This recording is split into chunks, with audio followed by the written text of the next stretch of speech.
জঙ্গি হামলায় পাকিস্তানকে নিয়ে কড়া অবস্থান নিল ভারত। সিন্ধু জল চুক্তি বাতিল, পাকিস্তানকে আর জল দেবে না ভারত।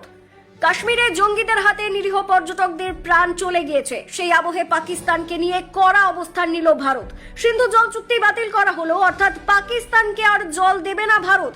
পাকিস্তানি নাগরিকরা ভিসা পাবেন না ভারতের। বন্ধ করে দেওয়া হলো আটারি ওয়াঘা সীমান্ত। কাশ্মীরের পেহেলগাঁওয়ে জঙ্গি হামলায় একদিকে যেমন শোকের ছায়া, তেমনই ক্ষোভে ফুঁসছে গোটা দেশ। সেই আবহে বুধবার রাতে পাকিস্তানের সঙ্গে সম্পর্ক ছিন্নর কথা ঘোষণা করলো ভারত। বিদেশ মন্ত্রকের তরফে এদিন একাধিক পদক্ষেপের কথা ঘোষণা করা হয়। জানানো হয়েছে এই মুহূর্তে ভারতে রয়েছেন যে পাকিস্তানিরা, অবিলম্বে বেরিয়ে যেতে হবে তাদের। আগামী 48 ঘন্টার মধ্যে ভারত ছাড়তে হবে পাকিস্তানি নাগরিকদের। আটারি ওয়াঘা সীমান্ত বন্ধ করে দেওয়া হলো। ভারত থেকে যারা বৈধ নথিপত্র নিয়ে পাকিস্তান গিয়েছেন তাদের দেশে ফিরতে হবে 1 মের মধ্যে। কোনো পাকিস্তানি নাগরিক আর ভারতে আসতে পারবেন না। পাকিস্তানি নাগরিকরা পাবেন না ভারতের ভিসা। SAARC ভিসা নিয়ে আর ভারতে আসা যাবে না।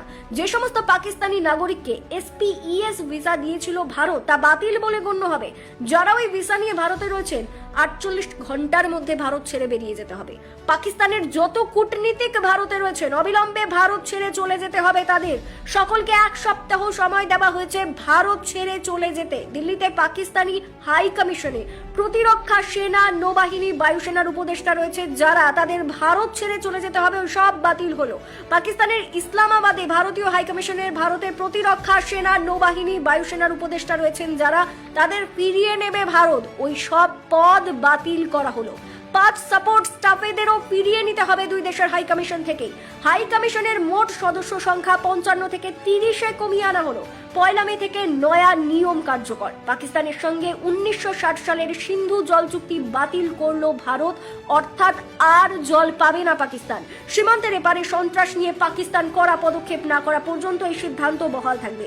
ভারতে পাকিস্তানের দূতাবাস বন্ধ করে দেওয়া হলো।